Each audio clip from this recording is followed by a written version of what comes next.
All right, hey everyone. My name is Stephen Higby, and then we also have Tad Howley, we got Andy Cormier, we got Goosephone, and we got David Eric Ramos. We are the Ocarina Panel. Thank you so much for coming to see this panel. Um, yeah, we are Okabanda. Yeah, let's just get right to the panel. So let me play a little bit of an audio to start this off.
All right, so for those who haven't heard an Ocarina Septet, there you go.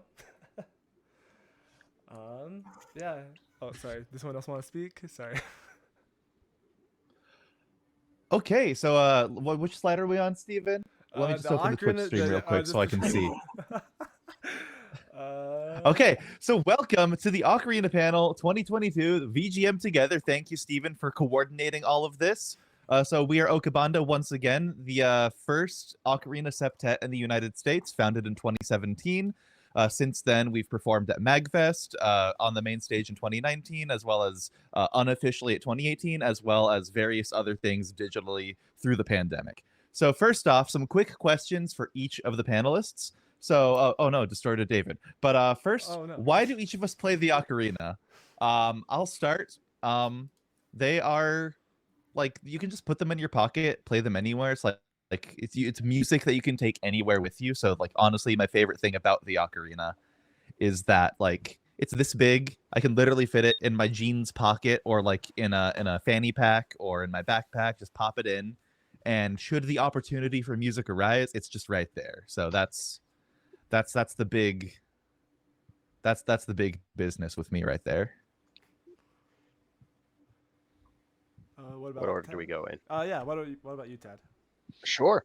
I did the classic thing of playing far too much Legend of Zelda for what is considered healthy, and decided that I want. You played this instrument so much, and it was talked about so casually in the game that's like this has to be a real thing. And looked it up, found out that it was, and convinced my parents to buy me what was in their minds an incredibly expensive whistle. But what I loved about it upon picking it up was that it, as far as many instruments go, it's relatively easy. There's not a complicated embouchure. The fingering system for a 12 hole at least makes a lot of immediate sense. So being able to sort of pick it up and make music happen without fighting with it at all. Very low learning curve, and in doing so, is a very low stress instrument to play. So you just sort of pick it up and music happens, and that was very important to me. That was my favorite thing about the ocarina. All right, Goosephone. Sure, I could talk. I don't think I've said words. So why do I Not play once, the never. ocarina? So I am definitely a wind instrument person. My first instrument was the clarinet. And something I really liked about ocarinas was that, one, they can get kind of expensive, but for a decent starter ocarina, you can get one for a really decent price. I saw on Songbird Ocarina they had soprano seats for I think like $40. So I was like, why not? I don't need a reed. It's pretty straightforward to get a sound out of, and you don't need to like adjust any tuning. It's all like breath. So I just feel like it's a very convenient instrument to play, and it's really fun. And you can just tell people you play the ocarina, and they'll be like, "What's that?" And then I can like tell them about my cool band and everything.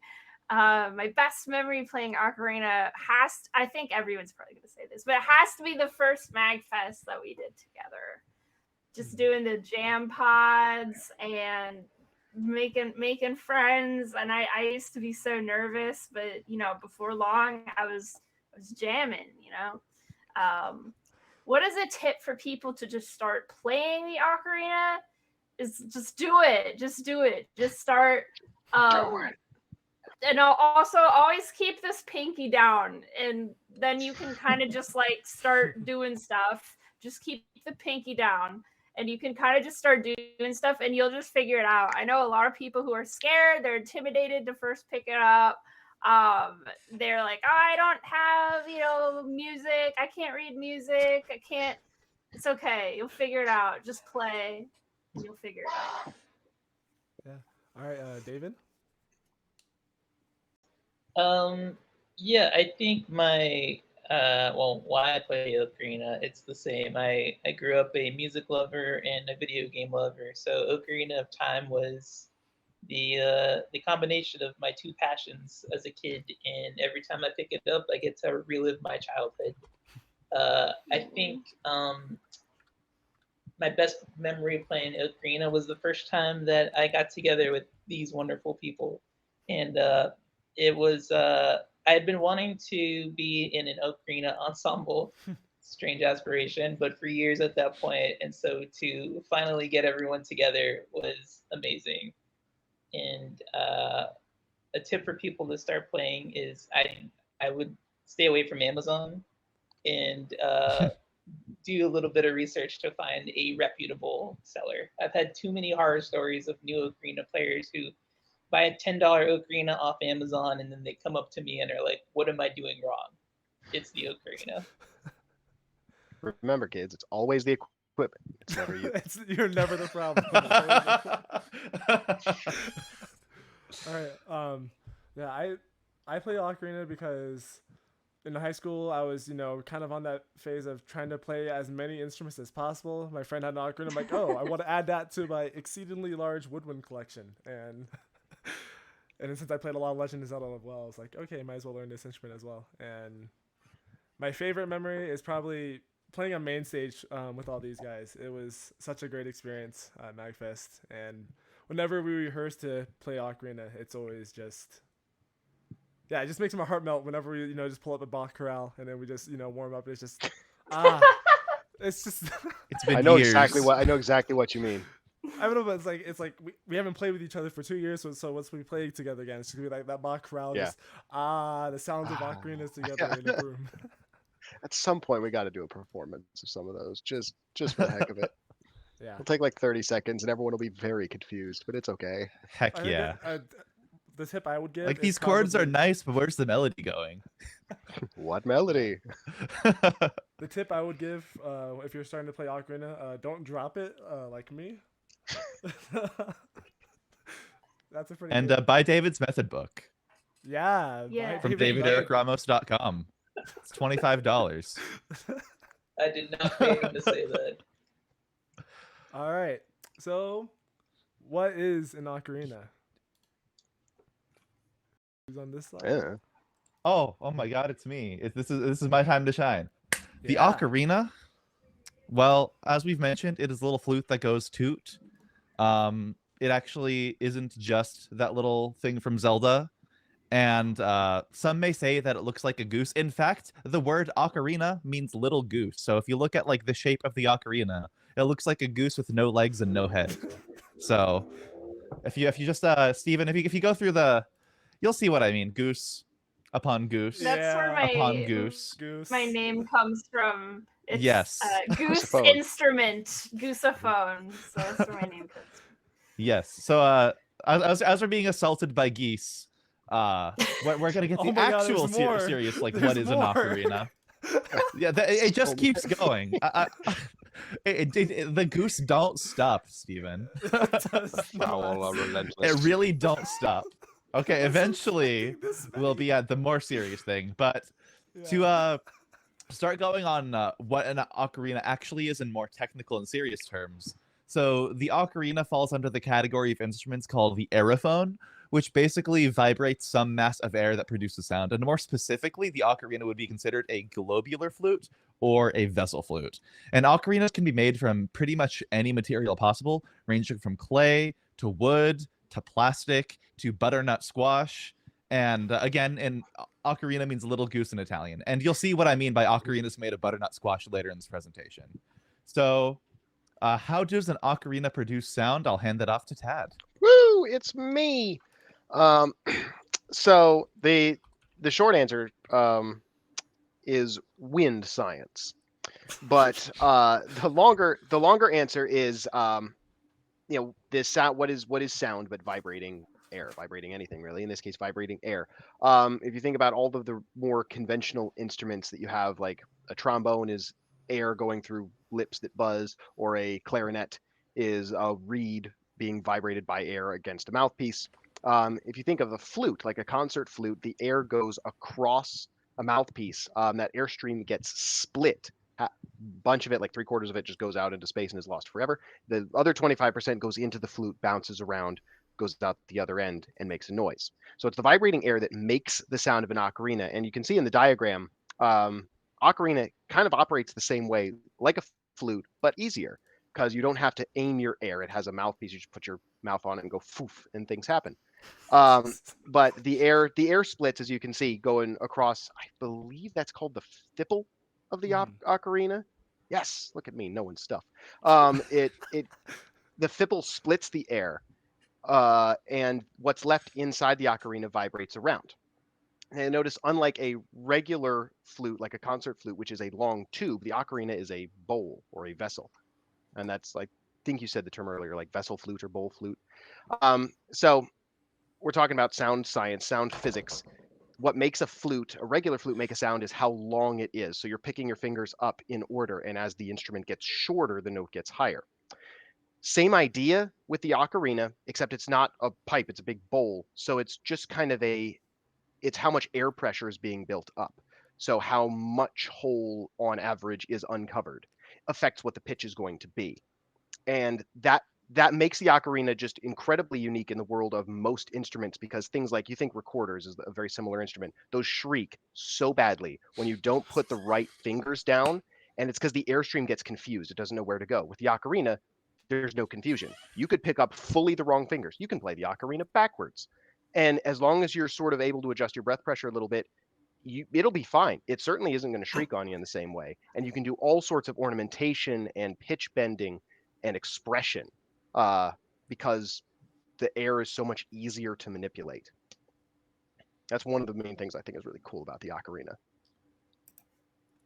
Nice. All right. All right. So Caitlin will start discussing the types of ocarinas. So we're going to start with the linear ocarinas, which are normally 10-hole or 12-hole. I have this 12-hole base C here, for example. It's kind of hard to see, but so we have a few different kinds. The Ocarina of Time we have some like cool replicas of it that normally come in like 10 holes or 12 holes, which is about the same as the transverse. There are also some Ocarina of Time replicas that are non-linear 6 holes, which we'll discuss in the next slide. And then there are inline ocarinas where we have the example here of the mountain ocarina. I actually have 2 of these, and they just re-released them with fancy new green holes, which I do not have yet. But the basic fingering style for all the multi-chamber ocarinas and any 12-hole, 10-hole ocarina will come from this. So like to play the scale, you have these sub-holes here, which can help you do sharps, flats, or lower notes. And then from there, you pretty much lift each finger up except the pinky. And then there's 2 thumb holes on the back that go up in that order. And that's how you'll play your basic scale.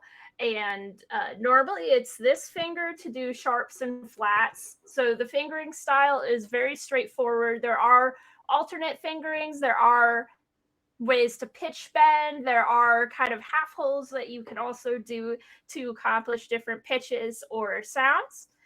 And that is the linear ocarina. All right, so non-linear. Take it away, David.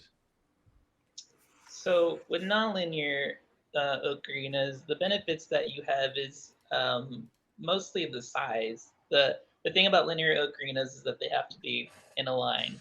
But with pendant ocarinas, whether the Peruvian or English ones, typically you would just do a different finger combination. So like for this one, this is by Oberon Ocarinas. It's one of my favorites.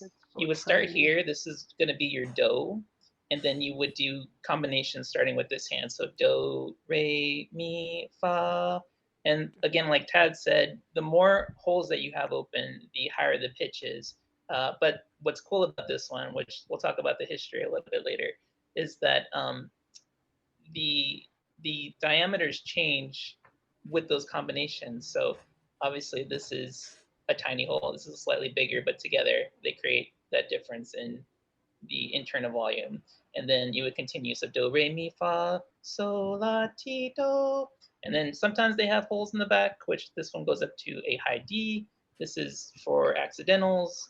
And Peruvian ocarinas don't really have a tuning system. So again, it's just the more holes that you have open, the higher the pitch. And so you can make up your own tuning if you like.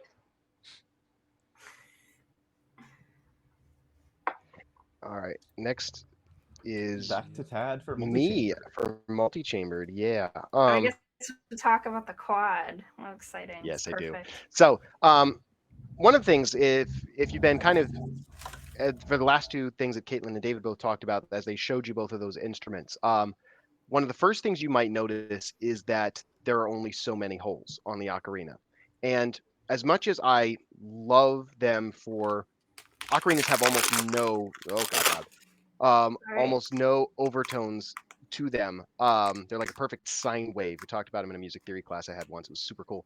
And that's what gives it that particular tone. States they don't have overtones. Most ocarinas you can't overblow, and that's how on a traditional flute, like a concert flute, you get so many higher octaves once you run out of keys, as you blow harder and the whole instrument jumps up. Ocarinas don't really do that. So besides pitch bending and doing weird hand techniques that I'm still trying to work on, you really are just, there's the bottom and there's the top. Yeah, Andy's got it. There's the bottom, there's the top, and that is it. However, it is possible to get multi-chambered ocarinas, which is exactly like it sounds. It's an ocarina that has more than one ocarina in it. It's like you took a smaller one and just glued it on the side. Yeah, you've got the triple bass there. So most commonly, you'll see doubles, because that's usually as many notes as one person needs at once. But there are occasions where you will need more notes than that, like Andy's triple that he's got there, or my quadruple that I'm very proud of.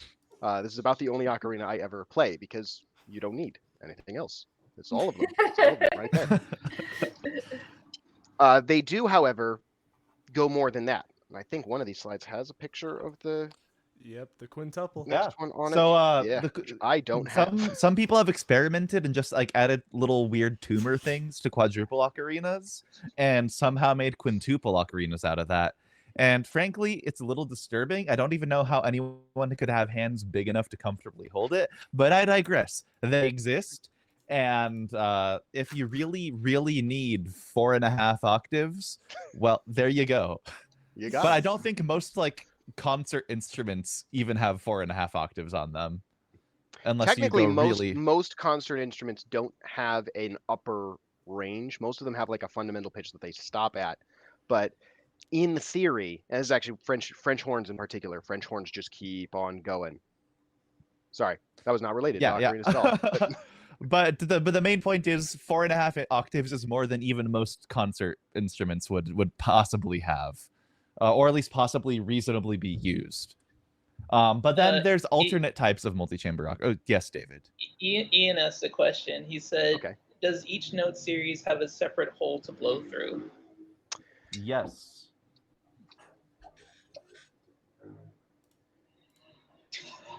There's a chamber 1, 2, 3.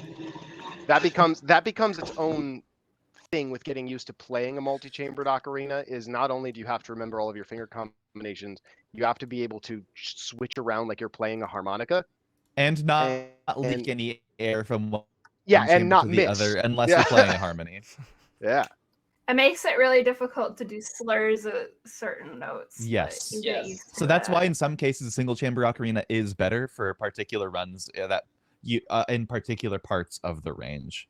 But otherwise, multi-chamber ocarinas are the solution to the limited range ocarinas, and in some cases they provide alternative functionalities such as harmony triple ocarinas.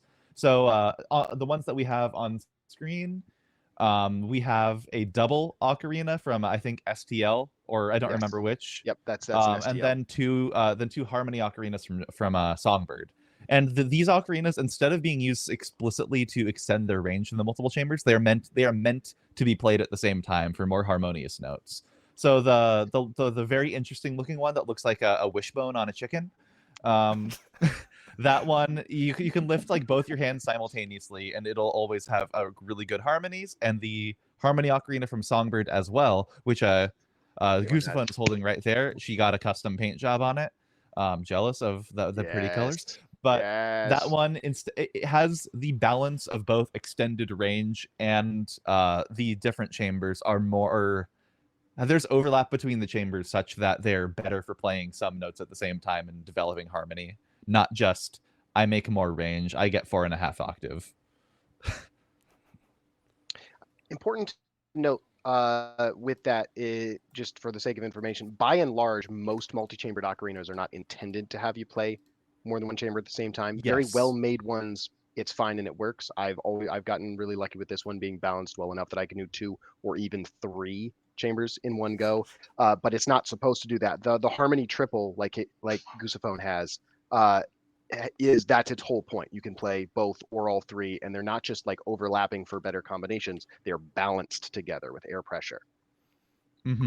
So that's a very important note. Yes, because most multi-chamber ocarinas are strictly for the range. So if you want to play more than one note at once, you have to get a multi-chamber that also wants to do that, or just get very lucky and have very limited range of what harmonies you want. Yeah.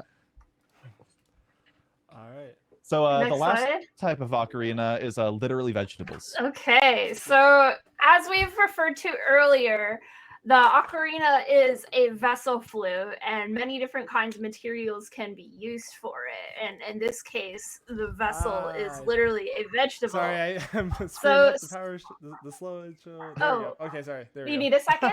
No, I'm good now. Okay. Sorry.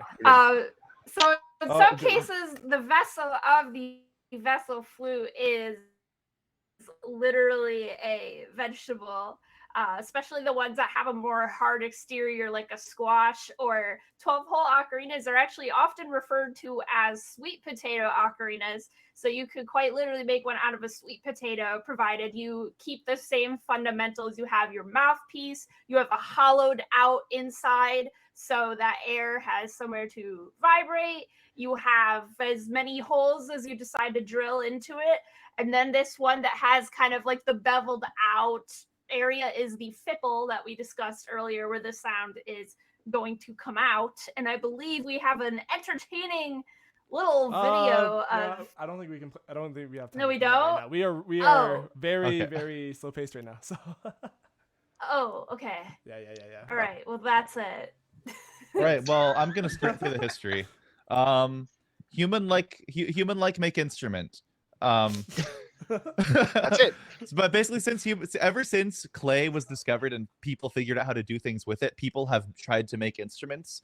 So vessel flutes, in some way, shape, or form, have existed for over 12,000 years in archaeological record, maybe longer. So the ocarina is actually very similar to the Chinese zun, if I'm pronouncing that correctly, though I believe it doesn't have the mouthpiece. So it's like if you chop off the mouthpiece on an ocarina and blow across it like a flute. So the ocarinas have been found all over the world, or ocarina-like instruments have been found all over the world, such as in Europe, in runic Kosovo, which was around 6,000 BC. And then Spanish colonizers met Aztecs in Mesoamerica and brought back the South and Central American ocarinas back to Europe in the 1500s. So let's hear more about that part of the history. I didn't know that. That's really wild. I'm glad I came to this panel, guys. So Andy Super touched cool. on the shun and that being a distant relative of the ocarina, and the main difference being that there's no wind wave, so it's very much like a transverse flute in that you blow over the top, kind of like a Coke bottle, or the flute like this. I do not have the lips to produce that embouchure. So with the Peruvian ocarina though, obviously they're mainly made in Peru, and those are probably the modern iteration of the traditional vessel flutes that evolved into the ocarina. So you can still find those in modern shops today. They're not great instruments. They are mainly like whistles, and again, there's no tuning system. So I usually recommend that people buy them as gifts if that's all that they can get, and sometimes the artwork will be pretty intricate as well. But they're very cheap, and you can find them everywhere. But I think they're great just for making noises. All right. Indeed. Up next. I don't think anyone claimed the slide, so I will. So the next leg in ocarina history, which we actually get to the term ocarina, is... So the ocarina was invented by the man, the myth, the legend, Giuseppe Donati in Budrio, Italy in 1853. Next slide, Stephen. These are just pretty images to get to set the scene. So, as I mentioned, Giuseppe Donati is from Budrio, Italy, and invented the modern transverse ocarina in 1853 at the age of 17. And this is actually a 10-hole ocarina, unlike the 12-hole ocarinas that are more commonly seen today. And it uses the same linear fingering system that we discussed, that Guzafon discussed.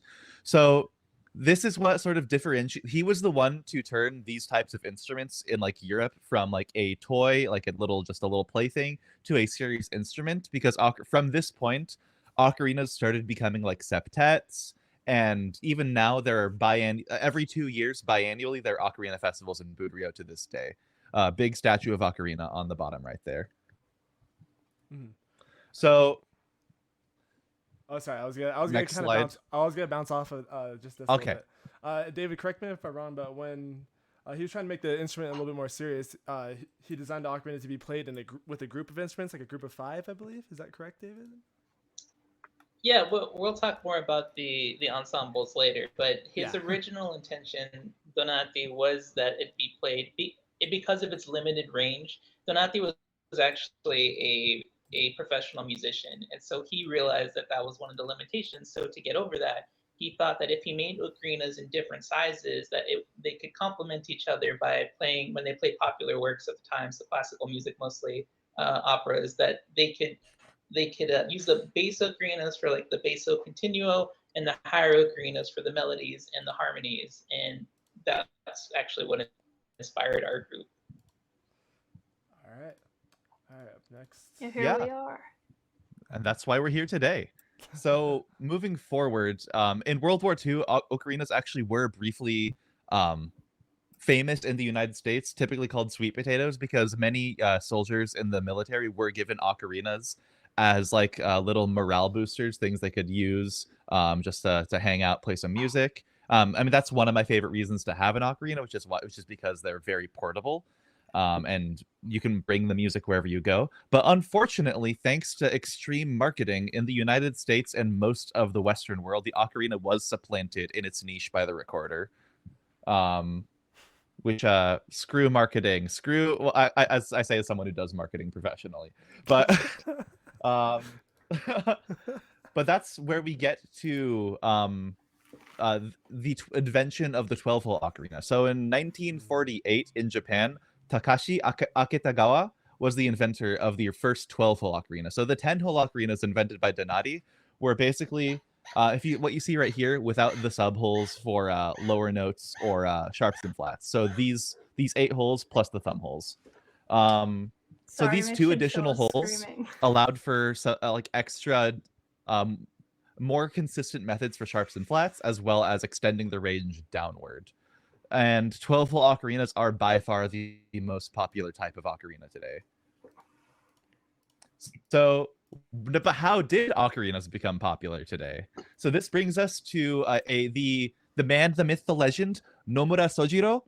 He is basically the person who popularized ocarinas in Japan, which then led to via a NHK Nippon Hoso Kyokai, Japanese broadcast company, documentary about the Great Yellow River in 1985. So he produced the soundtrack for the Great Yellow River, and this was widely listened 1986, and it was listened to all over Japan. So Sojiro, not only did he like popularize ocarinas, but he was an ocarina maker, and he started making ocarinas and spent 10 years perfecting his sound in the instruments that he had. And of the 10,000 ocarinas he made in practice, he has around 10 that he selected and uses for his performances. So because NHK is something that is like basically, you know how in the 80s everyone in America watched the same programs on the same news channels? Japan was the same way. So everyone saw this, everyone loved the sound of the ocarina, and that's how the ocarina started to become featured in more and more places. All right. And That's not what I wanted to do. There we go. Come on. Next slide. There we go. things like Legend of Zelda: Link to the Past, the Studio Ghibli film Gaming. My Neighbor Totoro, a Dragon Ball: Wrath of the Dragon, and of course, where everyone else probably knows it from. Zelda Ocarina of Time. So now we're going to get into ocarinas in pop culture and the media. So as we just discussed previously, when Sojiro published his song The Great Yellow River, it had some impact in Japan, which was the inspiration for implementing it into Ocarina of Time, which is where most people know the instrument from. And some people don't even know that it's a real instrument, but it very much is. And it's been recurringly featured in Zelda games. There are other games that it's featured in, like in Animal Crossing, the new Animal Crossing New Horizons. You can craft one out of clay. The character Tapion in Dragon Ball plays an ocarina. The character Melody in the movie Pokemon 2000 plays like this ocarina that doesn't really make sense, that has like a shell that you kind of turn, but it is basically like an ocarina. I've lost sleep trying to figure out how that Totoro would work in real plays life. one. So really, it's taken over the world. All right. Up next. And we are some people trying to take over the world via Yeah. ocarina ensembles. Tad, take it away. Me? I thought it was Steven. It's Oh, Steven. Steven. You're Yeah. correct, Steven. All right. So ocarina. Traditionally, David could probably say this part better than me, but traditionally, like David mentioned earlier, ocarina was originally made to be played with a group of other ocarinas. That number being 5, the traditional Italian 5-tet. I don't know why I can't think of the quintet. There we go. Yeah, 5. Quintet. 5-tooting The guys, the 5-tet. quintet. Yeah, and then eventually that becoming the ocarina septet, which is what we are, Acabanda, and then also Grupo Ocarinistico Budris, however you say it. I'm probably saying it wrong. And then there was also Gruppo Ocarinistico Budriese. yeah, what he said. I Wow, can't say it yeah. like him. And then also you have the Which sweet potato they've tubers. actually Oh, sorry. the GOB, to abbreviate it, they've been in existence since Donati.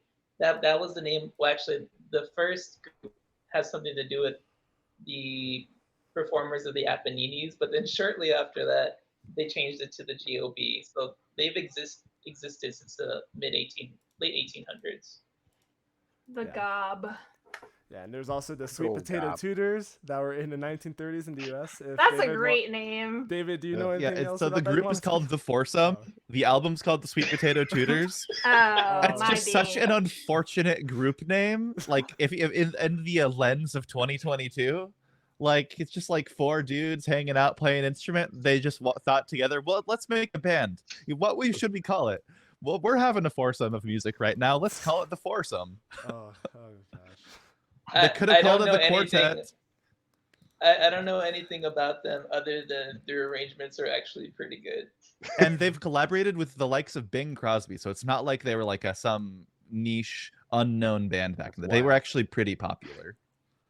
All right, and then let's listen to another ocarina ensemble playing a really, really fast, ridiculously hard piece. La Triaterina.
So yeah, if you didn't know ocarinas could be played like that, now you know.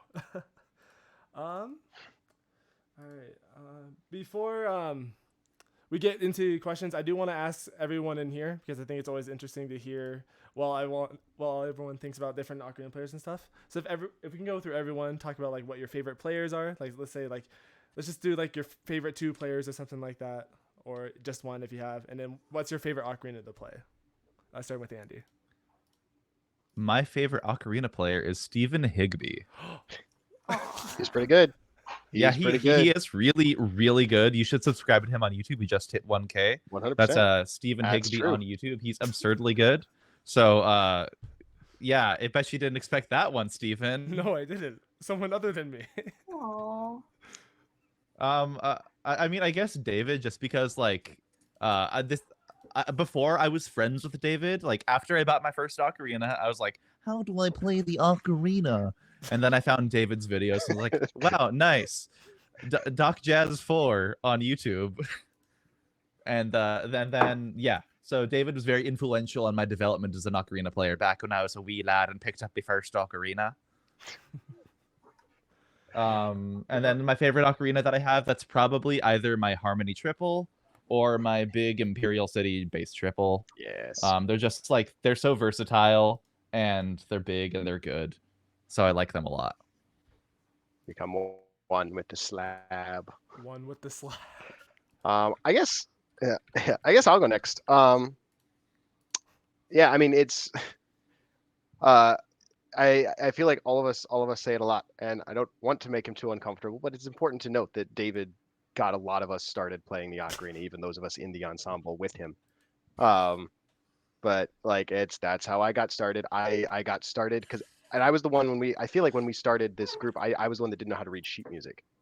and because I had learned how to play the ocarina simply by watching David's hands. And then a few other people, like Chris Gale, I watched a bunch of her videos too, because she had a lot of videos with STL on some of their bass ocarinas, and that was what I was super into.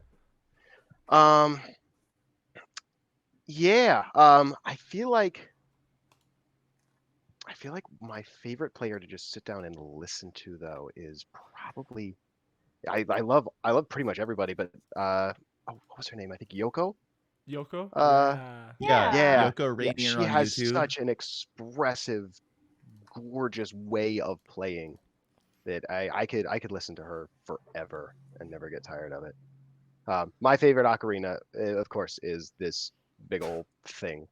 The Slab gang, slab Yeah, gang, slab gang. Yeah, if you enjoy arthritis and you want it in your thumbs as fast as possible, play a slab. Yeah, if I don't play that like every single day, like I have to put it down Yep. after like 25 minutes. Yeah. Yeah. And before I we guess. sorry, before we Oh, continue, if sorry. you have any questions in the chat, feel free to put them. We'll go through all the questions after this real quick. All right, Rusiphone. So I was going to say my two favorite ocarina players would probably have to be the Freckled Zelda on Instagram and TikTok. She makes a lot of really fun videos doing all kinds of anime covers, and she's got this really cute fairy style. She recently appeared on America's Got Talent and did a wonderful job, so I really enjoy listening to her. And another player I really enjoy listening to, his name, I'm surprised no one's mentioned him yet. His name is Milt. And he is like the ocarina virtuoso. Honestly, he is located in Japan, and he's pioneered a lot of really interesting techniques that have evolved how ocarinists play the instrument today. So he always has some fun content, and he also has a YouTube channel. So it's Milt, Milt. And my favorite ocarina to play, I'm sorry, Loud Velcro again. It's probably just my double alto C from Fokalink, which I got from the website Songbird Ocarina. Nice. It's just a good solid one. It always sounds good. I've had it for like years and years and somehow never dropped it. It's just my old reliable. Now you said that out loud. Yeah, I know, but I've said it before, so I said it before it too. evens out. Yeah. Well. All right, David. I'm actually, I was typing my favorites in the chat, but I'll go ahead and just say them too. So Soichiro, I think he's a big inspiration for me, composition-wise. It's very Japanese influence, very pop. Mikako Honya, also from Japan, the cutest ocarina player with her performances. Fabio Galliani, who is in the GOB from Italy, he is a very fun player to watch and listen to. Milt is one of my biggest influences, as Caitlin said. And he's an exceptional jazz ocarina player. And Yu Zhu Shi from Taiwan, I believe. He's a great composer for ocarina, but he does a lot of like Chinese pop influenced pieces. And then Jordan Moore, with technicality, is excellent. He's very good. Simply unparalleled. Yeah. All right. And there's 7 of him or more. Yeah. All right. So since we only have 2 minutes left, we're gonna do some quick firing going through these questions. Sure. Let's see. So, what is the best material for an ocarina? For me, I think it's either ceramic or wood, but I think they all have their own perks and qualities. So, I could probably a lot of summarize people this will say pretty purple quickly. clay too. Yeah. Specifically. Yeah, purple clay is marketing. Yeah, it's also a very good substance. I know. It is I'm a not good saying that's substance, what but I it's say, mostly but I'm saying that's what a marketing. lot of people would say. It's marketing partly because it's hard to get for everyone that isn't the ICO guy. Yeah. Yeah, but it's that question of like lives on a quarry. what's the best material? They all make different sounds. So ceramic overall is good, and a more porous ceramic, usually, to my understanding, will like kind of absorb some of the water and get a little denser. It just has better resonance. That's why people like purple clay, usually, from what I've read. But also, people will make ocarinas out of wood, and they sound completely different. Like the tone of them is just night and day. There's no real comparison.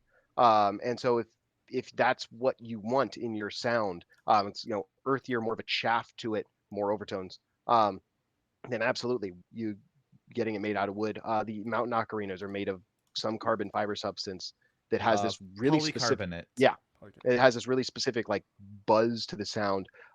Weirds me out just because it's not what I think when I'm Mhm. looking to play an ocarina. But I know a bunch of people that love them, and they're darn near indestructible. All right. So Yeah, 30 seconds left. And Oh, sorry.